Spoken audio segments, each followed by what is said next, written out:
Welcome, everyone. This is Kaylee Filio. I'm the Sales and Marketing Director at PartsEdge, and I'm just introducing the topic. We're going to be talking about cleaner inventory, source setup, everything that we live and breathe at PartsEdge. So Chuck Hartle, President and Co-founder, is going to be covering the topic. Welcome, Chuck. Hey, Kaylee, how are you? I'm doing great. Good. All right. Okay, so I guess I'll take it away. Yeah, take it away. Okay, so this is kind of a rehash of something we did several months ago because the time got messed up a little bit. So we're going to go over sources. Don't know what DMS you happen to be on, but we can be DMS specific. If you wouldn't mind over in the chat, just putting what DMS system you're on. That'll help us a little bit. So, we can kind of formulate it that way. And while we're waiting for you to respond with that, talking about source setup, it's always been a dirty 6-letter word for manufacturers, DMS vendors. DMS vendors, when it comes to sources or stock groups, if you happen to be on dealer track, and they call them stock groups. The less you have, the happier they are, because it makes it easier to manage it when you need troubleshooting issues and whatnot. But having a source, there's so many hidden values in expanding your sources that it becomes really critical at times for the parts manager, for him or her, to manage their inventory more effectively versus just trying to make things work and get by on a day-to-day basis. So that's what we're going to cover today, is some of the details of what you can do with a source. In fact, this morning alone, we had a particular dealer that happened to be going on X time. If you haven't heard of X time, that's one of the service menu pricing programs that they have out there, an add-on. And this particular dealer came out with a whole grocery list of oil filters, air filters, cabin filters, fuel filters, brake pads, rotors that now all have to be specially priced. And if you don't break that out into a specific source and know exactly how to set that up, it can be a daunting task. And what we always end up seeing, and I've done seminars with this, is I'll always ask people to either look at their menu priced or their matrix price parts and bring in their matrix table. Then I ask them to bring in their override report. And then what I see all the time is I see all these S equals where the price has been overridden. And what it ends up really being is they haven't broken them out in a source or really didn't understand how to do it. And so the next thing you know, the counter people, they're all managing the sale price as well as the sale of a specific part. They might have a cheat list or something like that. So one of the things with just about every DMS is you can set pricing the way you want it, especially menu or fixed sale pricing, whatever you want to call it, simply by setting up a source and redirecting a price code or a field so that your people are managing the sale, not the sale price. So with that being said, and moving on, and this is probably already covered in the intrinsic way, is what is included in a source? Well, there's day supply, phase in and phase out criteria, again, the matrixing. Then in some cases, depending on accessories, tires, gas, oil, and grease, there's source accounting, price code adjustments, the manufacturer master tape. We have some dealers that they go in on their tires and they put the tire size in the description, and they don't want the price tape to update and override descriptions. That can easily be done if you have tires isolated in a source. You can build a map and shut that down. And economic order settings, depending on, if you happen to be a motorcycle dealer or someone, where there's a lot of seasonal stuff, typically in a car dealership, what would you think of something that you might use EOS settings for, economic order settings? Might be, or seasonal, it might be for air conditioning units or smaller price parts that you don't want to carry quite as many. And a lot of times the manufacturers are overcoming that by putting multiple quantities on a part and forcing you to buy 10 when you really only need 2. We've had a lot of discussions about that and debates about multiple quantity, where do you sell the customer all 10 or just the 2, and now you got 8, and then you never sell them again. So, those are the types of things that you can easily control and report your inventory more effectively if you break it down based on what you're seeing there. And it really gets down to a simple theory. What I want you to do right now, as you're sitting here and you're thinking about your own inventory as a parts manager, I want to remove yourself from your parts department, and all of a sudden you've taken a job at a grocery store. You're now working for Safeway or, Super One or Kroger or something like that.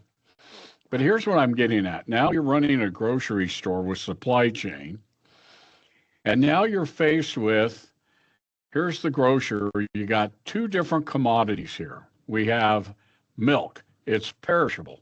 It needs refrigeration. You sell hundreds of gallons a day.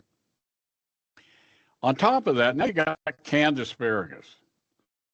It has an infinite shelf life, literally almost, and you sell a couple of jars per week. So the big question at the bottom of the screen there is, how would you set your day's supply?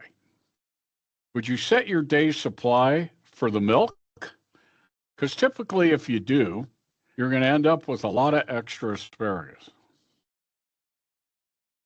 If you set it for the asparagus, more than likely you're going to run out of milk.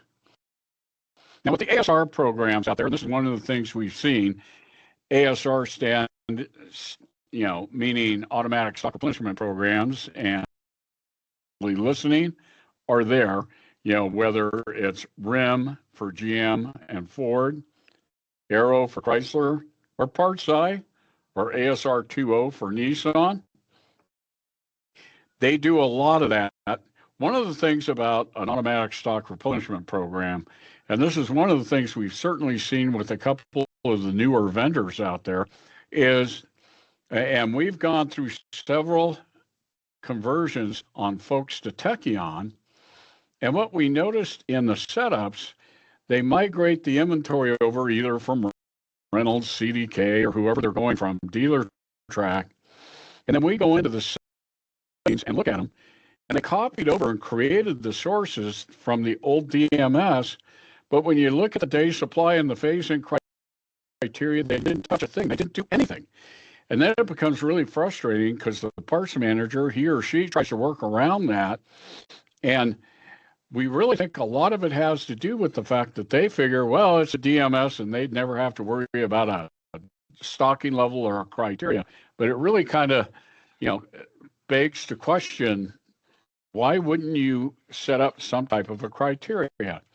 So looking at the slide one last time, and we see this all the time, is you got what we tend to see is the milk and the canned asparagus are the same source, aka now coming back and putting this in automotive standards, you've got oil filters in the same source as your moldings. 2 completely different things. And so as you try and disseminate or organize this inventory, what you find out is that, holy cow, I'm sitting here making a lot of adjustments. I'm either lowering the milk and upping the canned asparagus so that they meet each other. And quite honestly, these DMS systems, when they're set up properly and broken out right, you can save yourself a lot of time and effort by doing that. So now we look at thinking about a source as a file cabinet with folders, okay? But you have basically three different things that you're selling in your parts inventory every day.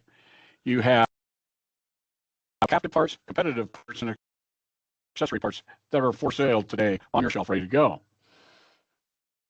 Then there's those areas of your inventory, what you need to get rid of, your for stock and your obsolete inventory. And then lastly, what you need to stock, special order parts and unstocked test parts. A lot of times I see a lot of dealerships, they have those special order or non-stock intermixed within their current inventory and active inventory. Yeah. You can certainly set your phasing criteria that way, but one thing to remember on these systems that we see 70 to 80% of all the part numbers that are on your system, in your database, are basically have been added, sold, never made a phasing criteria. They're at zero on hand, waiting for more demand. 70 to 80% over time. And if you happen to be a Dealertrack dealer here listening, 100% of the inventory ends up there because they don't delete part numbers ever.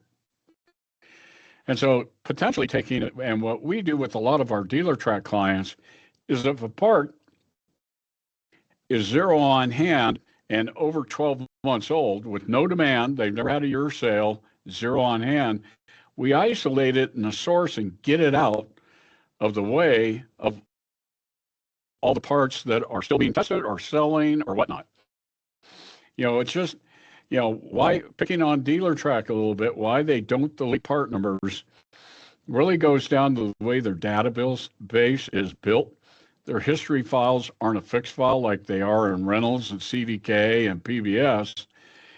They keep rolling. So if you went and actually changed the bin location on a part, and now it's 36 months later and you change the bin location today, you look at a history file from 36 months ago and it has the current bin location. It's like a rolling thing, and they've never fixed that database.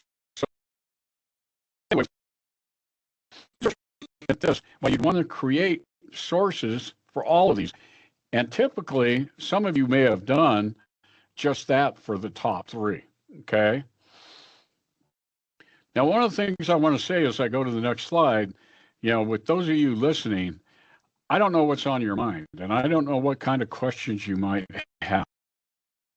So please, in the chat, if you have a question you want to bring up, let us have it. That I'm here for you. I'm here to answer some of the questions that you may potentially have about exploring sources. One of the things that we've seen as well, and I would say probably CDK is probably the toughest one to actually create a source on, because typically there's 12 different things you have to do to create a source in CDK. With Reynolds, it becomes really easy to copy it over, and at least it'll copy over all the settings. You could tweak it very quickly. With CDK, it becomes a little tougher. You got to worry about your matrix, you got to worry about your pricing, you got to worry potentially about source accounting. We've seen a lot of managers who've tried to expand their source table and break it down into somewhat categories like this, only they get really frustrated because when they set it up and then start to use it, they find out they got a problem, they can't narrow it down, and so they back off and they go, creating a source is brain damage.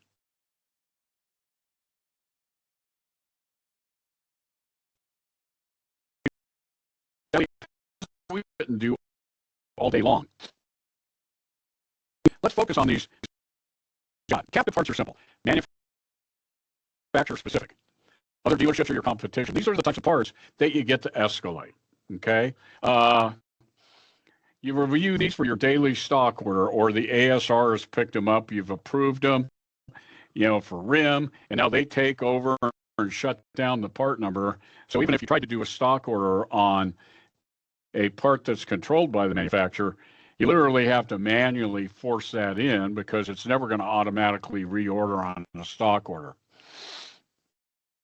Source by movement, with some of the systems such as Reynolds and CDK, setting up some source by movement with a group of sources, which we have a slide will show, with several of the DMS vendors such as Reynolds and PBS, or not Reynolds, PBS and DealerTrack, they have dynamic day supply based on movement built within a source or a stock group. But, to create some multiple sources like that, to have some source by movement is not a bad idea, especially if you're CDK or Reynolds. And a lot of people have set that up that we've seen, but typically it's not that extensive, and they haven't gone in and reviewed criteria such as day supply and whatnot. So the competitive part, now we're getting to that menu price issue where, okay, we're going to have fixed pricing. We're going to sell oil filters at $12.95 and air filters at $32.95. You want to set that up to work properly. Remember, these types of parts, they're not manufacturer specific. The aftermarket is even your competition. So you have to be typically price sensitive. And what we see is about 75 to 80% of everything done retail at a dealership tends to be and fall into this competitive market where we're coming to get an oil change, and you're trying to sell, look at what they need and things like that. At suggested retail or a fixed price. One of the things we've done in analyzing, and this goes back to the Matrix seminar that we did a couple of months ago, one of the things that we've seen as we've analyzed specific matrices out there is that only about 10 to 15% of parts, those captive parts, ever get matrix. About 75 to 80% of all your sales are occurring right here in the competitive menu price type, categories. So, to create some different sources or different parts groups for oil filters and air filters in one, brake pads and rotors in another, and setting some of that depth control will really help you, as well as not depth control from an inventory standpoint, but from a pricing standpoint as well. It can easily be accomplished. So then we move to the third category. We move to accessories. Got to remember one thing about accessory parts. Out of all the inventory that you have in your dealership, accessories are a true impulse type product. They're not typically, sometimes I know a lot of dealerships carry aftermarket accessories as well as OE accessories. But one thing we've certainly found in the OE accessory market is that with it being an impulse product, everything else that you have for sale is basically what I call reactive retail. Like the point being, someone comes in because a water pump failed, they replace the water pump, they go, wow, that's a really good price, give me 2 of them. No, they're there to get the car fixed to move on. With accessories, we're talking about running boards, grill guards, WeatherTech mats and things like that. And typically most people, they accessorize their car, and it's an impulse type of product, just like the new car that they just purchased or the used car. So one of the things about accessories, by isolating them separately, and some of you may have done that, is one of the things I would recommend, and this again, by breaking them out in different sources, having a completely different phase-in criteria. To give you an example of a phase-in criteria for accessories, I would recommend, we do this with tires and accessories with our clients. We set the phase-in criteria at 2 months demands and 6 months. Fairly liberal. But what we do with the phase-out criteria is if there's been no demand in 3 months in the last 90 days, this is that type of commodity, both these and tires, that you want to know, we haven't sold these in 3 months, potentially no more vehicles are coming in, or especially with the tire manufacturer, we find that they change tires more than you change laptops anymore this day and age. So thinking about that, by creating a separate source for something like this, now you have the right type of phase in and phase out criteria, completely different from those captive parts or those competitive parts that you would have an easier phase in on competitive and an average phase in for captive. Let's look at special orders. Okay, here you got special order parts, and this is why keeping those isolated in a source, and there's a couple of things we'll go over here as we go through it, is these are parts that are in stock for a specific customer on the shelf. You didn't have it for whatever reason. 90% of the time you don't stock them at all yet. You know, it may be a back, you know, the other 10% are back orders that you may stock that everybody's waiting for. Or again, remember, 75 to 80% of all your part number population is waiting for more demand to phase in. And that's why we really recommend isolating special orders for customer contact. Makes it much easier to have it in a grouping. If you have that part with and on hand and a default bin location and an SOR record out there, you know, having those in a source, it becomes really easy to say, hey, here's my special order source. And what's here? How much do we need for customers to come back in or get them handled? Working with your service advisors or whoever to get it done. So now thinking about that from a non-stock test, thinking back about those non-stock test parts, these are parts that have had a demand. Again, based on the part number population, it's 75 to 80% of the parts out there. And if you don't believe me, go out there and say, hey, what's my total part number population? Select it all and go, how much do I have 0 on hand, 0 on order that has a default bin location? And you'll see, depending on how long you've set your system up to test parts, 12, 24, 36 months, you'll find out that exactly what I just told you out of a part number population, a tremendous amount of these parts are just sitting here waiting for more demand. So one of the things I want to bring up here, and if you really focus on this, it'll make a lot of sense to you. And this is something we do, especially with a lot of our dealerships that might still have their own stockers that they do every day. But even with ASRs, this is something to look at, is when you're thinking about non-stock test parts, what do you do if a part meets your phase-in criteria and you don't want to stock it? Let me say that one more time.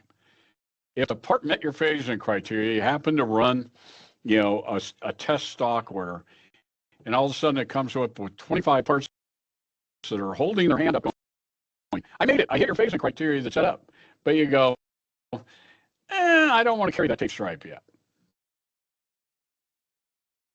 What typically happens is one of two things what we've seen traditionally. You either put it on MO status, which, you know, folks, I have to tell you, putting it on MO status is really the worst thing you can do for two particular reasons. Number one, it'll end up having more birthdays than you and I. And I'm 68 years old. And I'll tell you what, if you put it on MO status and never look at that again, it will just sit there forever. Or I'll never carry the tape stripe. So you just put it on delete status and you have some valuable history. And I'll tell you what, you want your customer demand to control what you stock in inventory, not your gut. And I used to do that. That's why I'm saying we know that a lot of people, you got this one phase-in criteria, and that locks you in. So here's something I'd highly recommend, and it's not that hard to do. You got the default source, and you have that standard phase-in criteria. We typically use a 3 and 9, 3 months demand and a 9-month period criteria. The part hits that, and it's that tape stripe, and you go, no way. You create another source that has a 4 and 9 phase-in criteria, move that part there, put it back on test or non-stock status, and say, come back and see me if you get another demand. potentially creating another one. Okay, the tape stripe hit my 4 and 9, dang, let me move it to 5 and 9. One of the things I want to tell you, we did a study on this, gosh, coming up almost 20 years ago. We sat and looked at, it was said that the traditional phase-in criteria that was used 20, 30 years ago was a 3 and 12 demand. This was done by Mike Nichols. Some of you, if you got, gray hairs or you're losing hair like I am, he came out and stated that if you use the 3 months demand in a 12-month period, phase-in criteria, your chances of a part reselling were 93%. So we tested that, and we went in and said, okay, let's run a 3 and 12. Let's run a 3 and 9. We did a couple of others, and we wanted to see percentage-wise, and we actually set this type of that you're looking at here, this 3 and 9, 4 and 9, 5 and 9, and we looked at the percentages of what they were doing, and we found out the 3 and 12,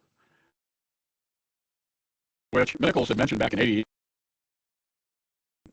was only a 63% chance of reselling. The 3 and 9 criteria that we still live by, even in this day and age, was at 80%. 4 and 9 got us up into the high 80 percentile, and it was 5. Then we got back up around where Mr. Nichols had mentioned it. So the question would be, was Mike just pulling our leg? You come up with? I got to tell you, back in 1988, when he made that statement, it was true.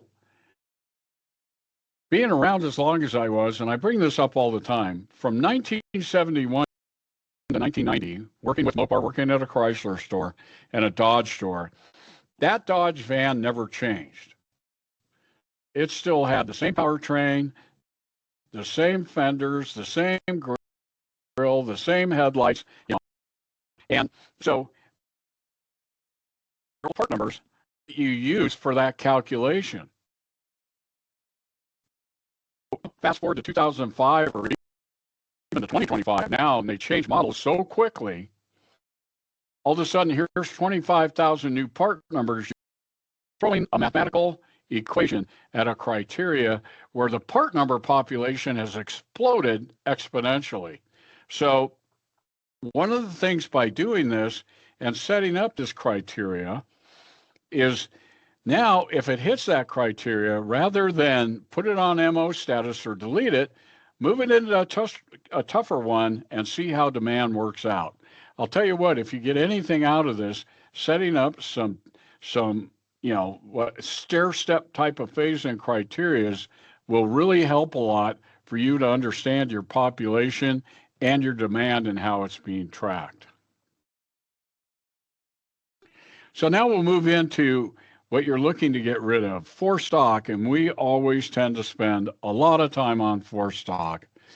But these are parts that you have on hand that didn't meet your phase-in criteria. Special orders waiting for customers are part of this, but what I'm talking about is the unfulfilled demand, okay?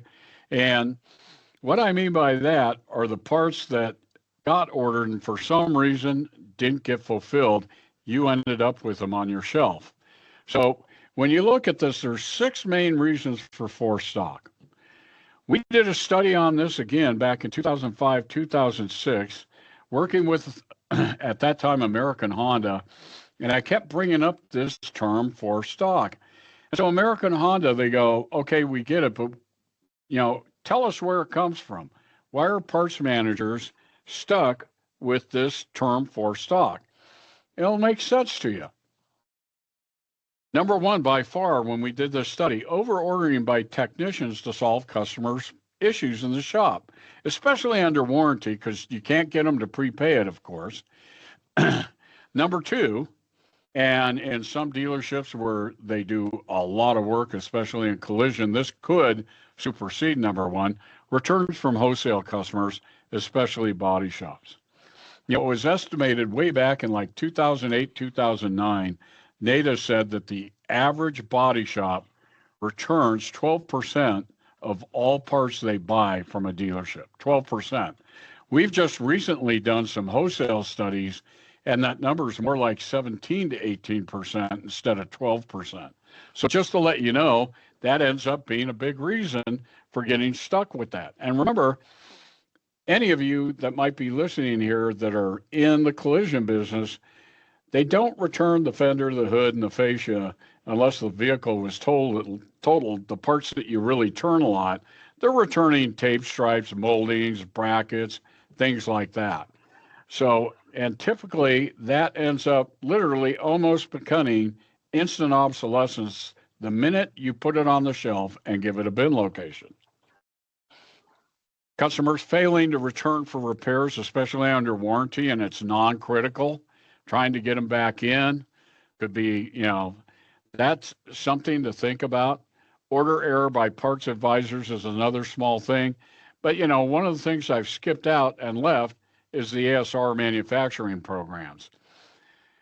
GM parts managers way back in 2008, 2009 coined this term, and we still see it every day with several of the manufacturers, one-hit wonders. You post a lost sale or you sell one fender, and next thing you know, it comes up on your stocking policies, and you have to make a decision, and you have to take 9 out of every 10 parts to remain compliant under the program. So with that being said, ASR programs have moved up the list to number 3 based on what's going on. And what we see is the manufacturers, and I'll state this one time and one time only, ASR programs were developed and designed by the manufacturers to help, number 1, the manufacturer, help to control their supply chain more effectively. In the name of control, they'll take it back at 12 months or 10 months if it doesn't sell. If you're a GM dealer, it's at 18 months.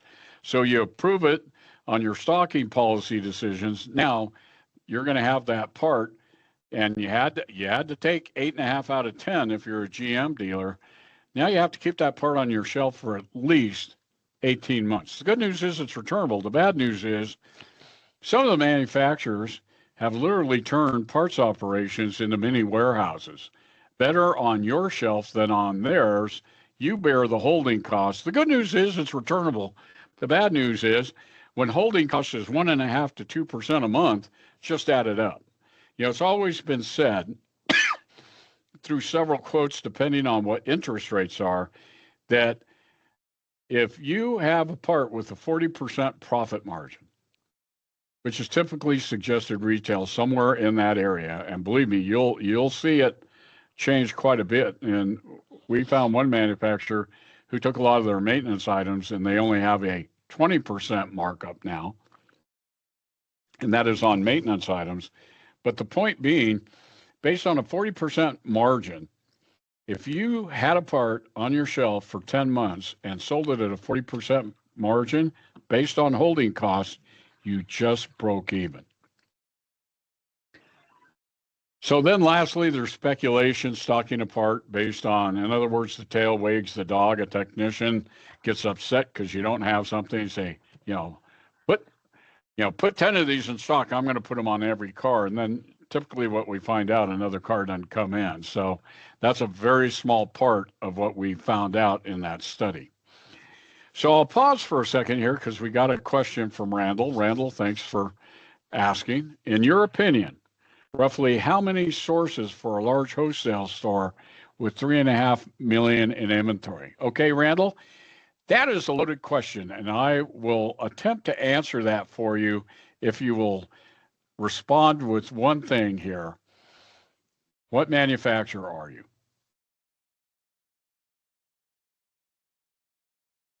So I'll wait for you, Randall, what DMS and what manufacturer. Okay, your CDJR, okay, and CDK. Okay, so you have some source by movement, but I would say probably 20 to 25 sources with some source by movement, which we'll get there, Randall. I'll be able to answer that question as we go a little bit more forward. But one of the things, especially that's why creating a for stock source, and we'll get there in a minute. In fact, I'm just going to bring it up. I'm going to skip right over into this. Here's a source guide that can answer some of the stuff we're talking about. This is a sample of about 20 sources here, Randall. The thing I skipped over was obsolete. And you can see here, you could set up a source table and have some source by movement in captive selling parts. And Randall, you're probably very typical of everybody listening here. One of the things I would recommend is that, in fact, this is even better. I'm going to move forward. Remember, any of you watching this or listening, you can always request, and it'll be out on our website, you can request to get this PowerPoint and look back at it. But Randall, right here would be a typical ASR, or since you're CDJR, an Aero guide, is now put all your Aero controlled parts in one source, like source 101. And if you're going to break out your competitive for pricing, you're going to want to have 121 and accessories 131 if the manufacturer is guaranteeing them. You know, they're controlling it, you know, for pricing and whatnot. Get them out of your hair. You know, hey, give them a separate order pad, because now you got 102 to 105 that you do some source by movement on non-Aero parts. And by the way, folks, if you're on rim Aero or PartsEdge, there are parts that you do sell that they don't guarantee. We see that all the time. It may only be a handful of them, but it does happen. And so you can see here now, breaking this down, Randall, this is about 20 parts, but really you only are dealing with 12 of them, because the source by movement, 102 to 125, 122 to 125, and 132 to 135 will take care of themselves. You know, you set up SCS, that's the program in CDK, and it'll do the work for you based on movement. And again, you get to have a dynamic phase-in criteria, completely different. You know, like the guaranteed competitive parts, your phase-in criteria, I'd recommend that a 2 and 9 if it's not guaranteed, you know, with active parts, a standard 3 and 9, and then with accessories, a 2 and 6, but a phase out of, you know, if it hasn't sold in 3 months setting up, you get to do that if you'll break it out this way, which makes it much easier for you to control your inventory. So anybody else got any questions like that? Randall, that was a great question, and I loved how you asked it. You know, and, you know, typically when we set up a dealership, especially our CDJRs, Randall, we break it out even a little bit finer, you know, depending, some dealerships, you know, the Magneti Morelli is now called B Pro. And so we have B Pro guaranteed, you know, B Pro non-Aero, things like that. We break the commodities out even a little bit further, you know, chemicals going into a different source and whatnot. You know, when you have the ability to manage these, and that's the whole key, if you set these sources up and now you can't control them and get the parts moved into them, basically, you know, you end up working a lot harder. And this is why we recommend about 12 sources that you can work with. And so anyway, there you go. You know, I could put up a Chrysler source table, you know, Randall, and you'd probably go, holy smokes, you know, wow, there's 50 sources there. Again, a lot of times when we work with it, and this is certainly what we find, is that, you know, when you're setting up the source table out there, is that, you know, controlling it in an effective way is so important. So Greg, you asked the question here, are manufacturers recommending a 2 and 9, your thoughts? Okay, Greg, what manufacturer are you?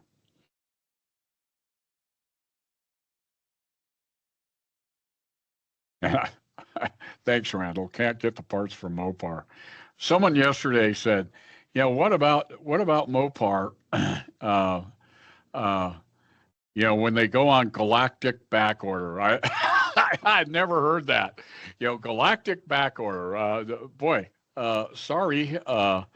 Hey, and if anybody out here happens to be a Ford dealer, that aluminum plant burnt in New York, and that's where all the stamping went for the F-150 trucks. Greg, with Toyota, are you with TMC or are you with Gulf States or Southeast Toyota? Just a question. SET, Southeast Toyota. Okay. So one of the things, Greg, and because you guys still are able to place your own stock orders every day, you're not controlled by the manufacturer yet. Even though we see Gulf States has moved to PartsEdge, they're testing it.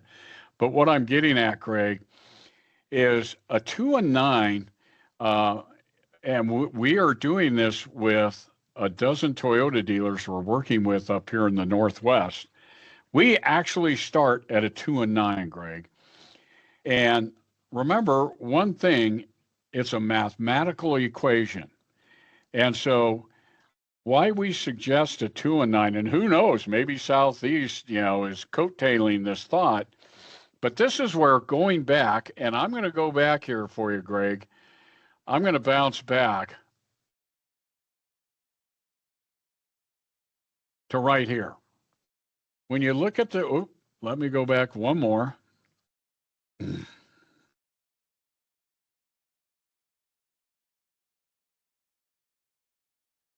Right here. When you look at this here now, Greg, and please chime in, that's what I'm here for, to answer questions.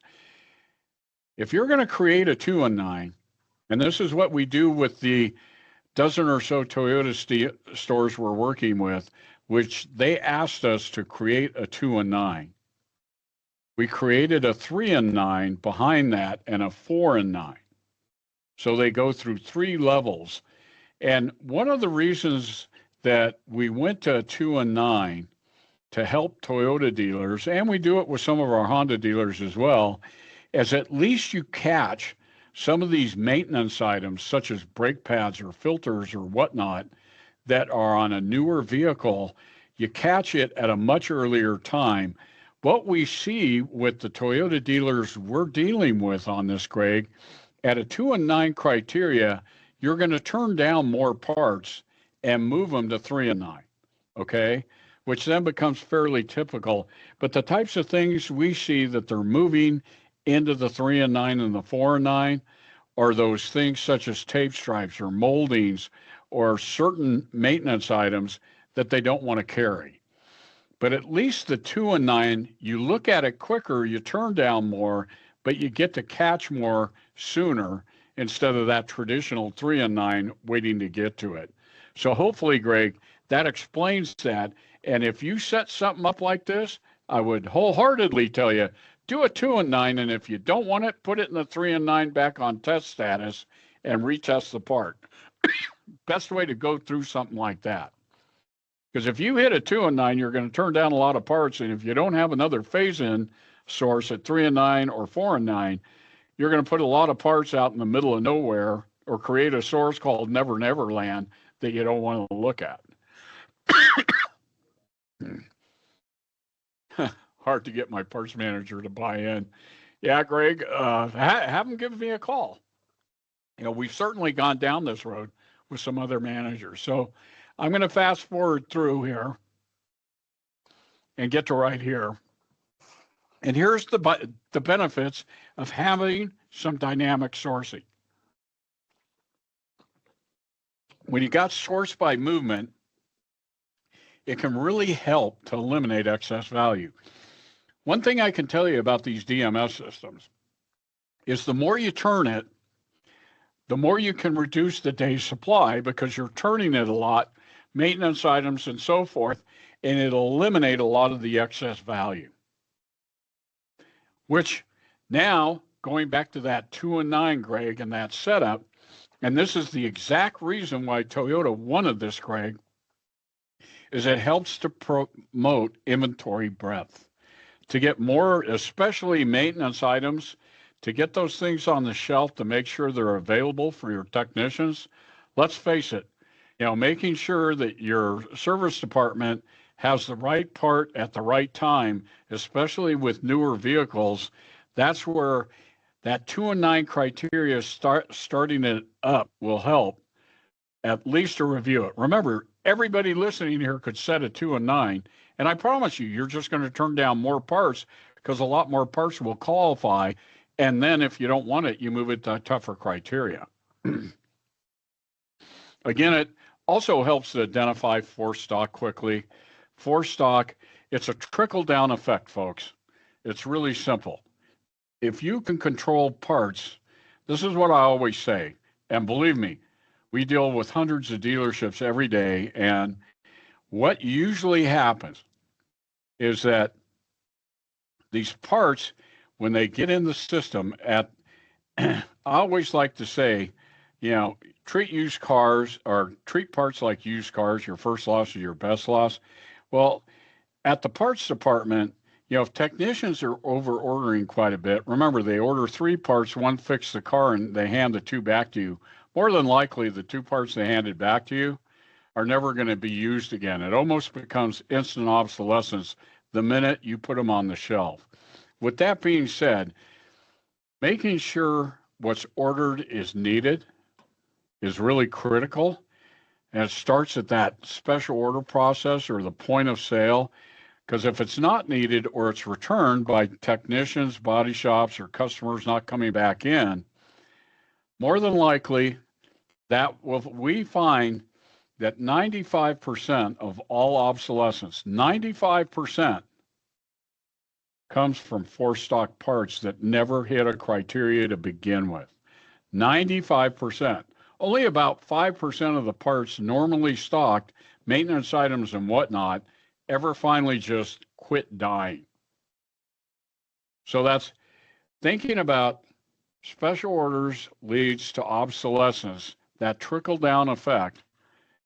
All you have to do is look at it. We see it every day, and it certainly is the leading cause of idle inventory at a car dealership in a parts inventory. Again, it saves time calculating the right stock order mix if you tend to do it. I highly recommend with some of you that might have an ASR, isolate your Aero, your rim, or your PartsEdge parts in a source, get them out of your hair. The manufacturer is controlling it.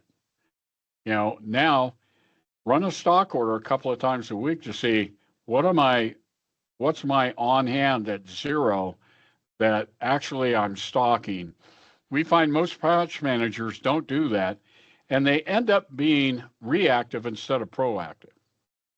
I promise you, if you isolate that out and run a stock order, you're going to find a handful of parts you're selling that aren't guaranteed by the manufacturer.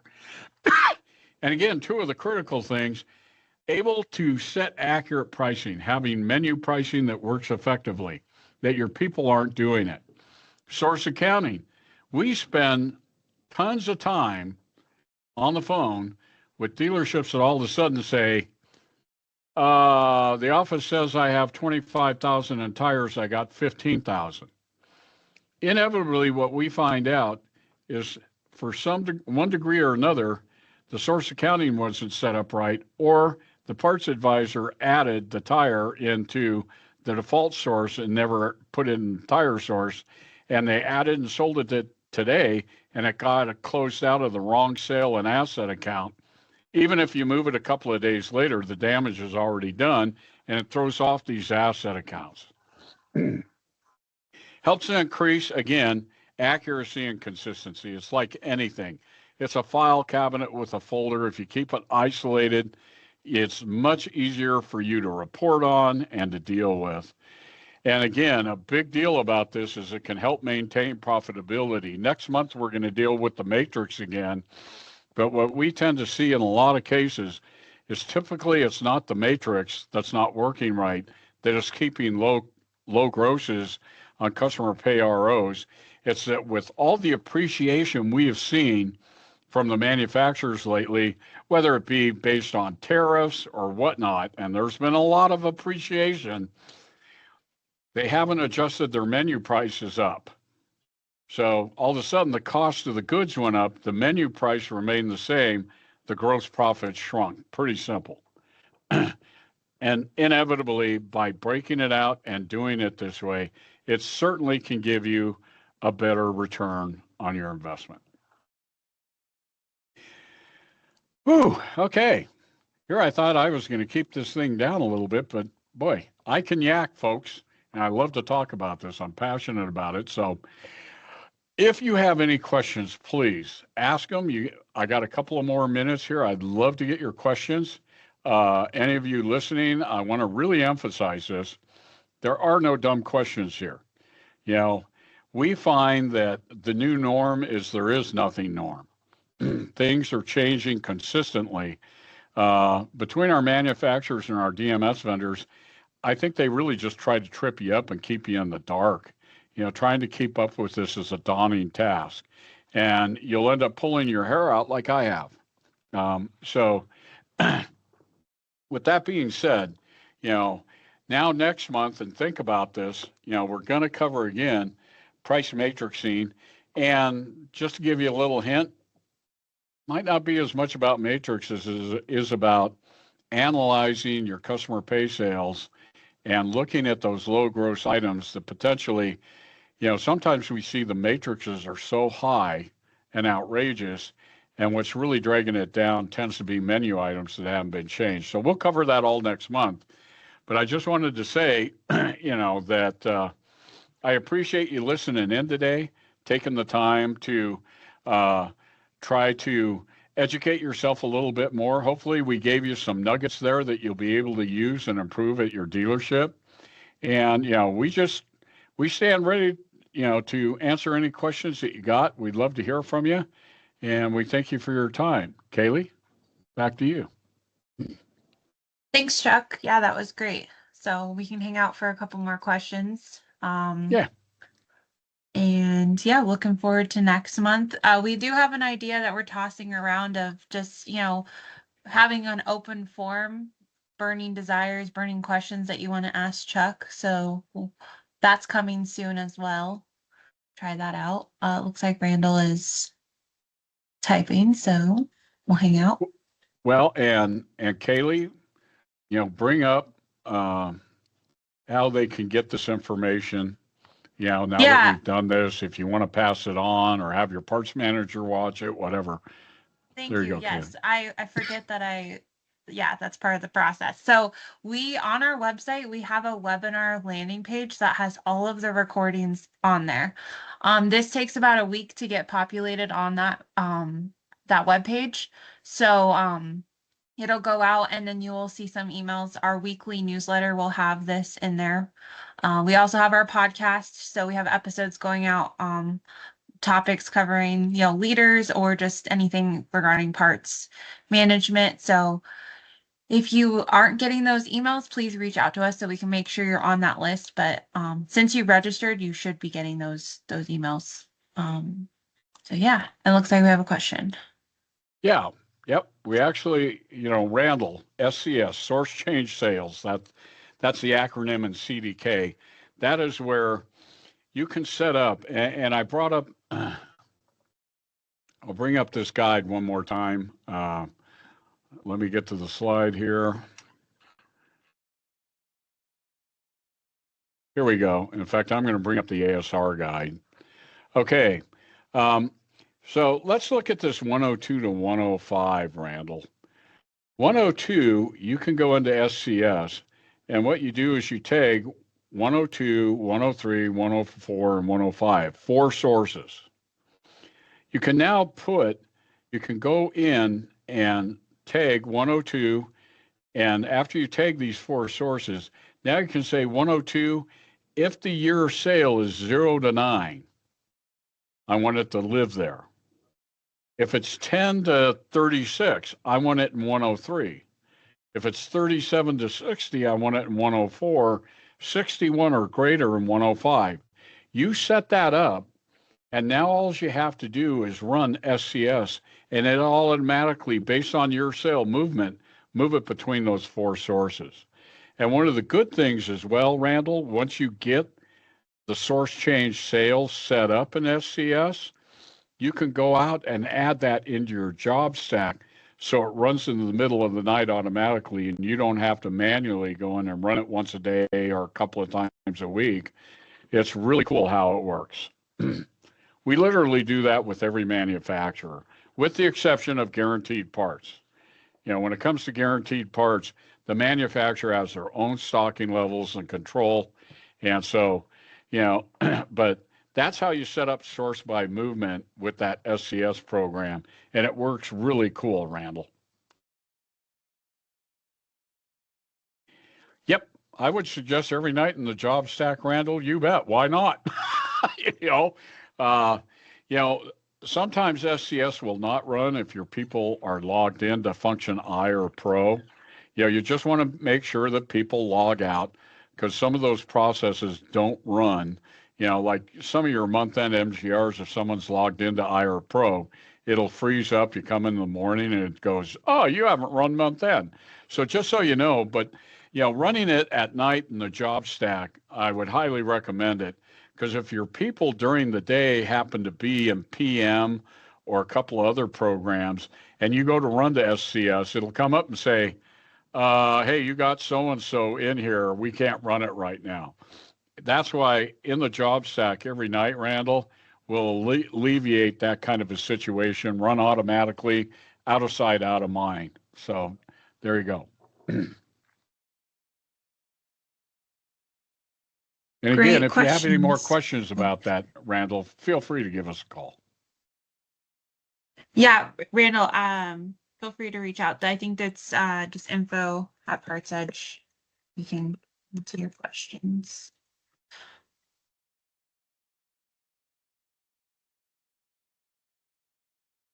You Awesome. betcha. Thank you. Thank All right. you, Well, we'll Randall, for listening. Yeah, thank you, everyone.